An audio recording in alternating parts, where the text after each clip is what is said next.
Ug mao dito ni akong temporary nga gibutang sa tabako mga kaparikoy no ang tarpaulin. Ug kini dito akong trabaho karon mga kaparikoy sa mga nangutana dito dia mo dito nga seedling sa tabako baon saon ang proseso tuluan ta mo gipakita na ako sa inyo. Dagan kayo nangutana sa akong mga kaparikoy baon saon ang proseso sa tabako mo nang karon ipakita na ako na sa inyo ay step by step na gid ni. Alam na mi siya tabon. So mo na siya.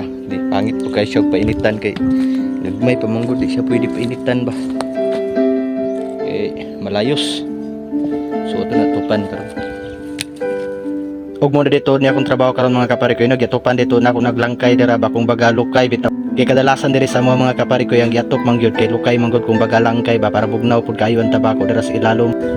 So yung nani ni siya mga kaparikoy dapat gid siya imuhang tabunan ug ayo ba tanawag lang ninyo pakita ta.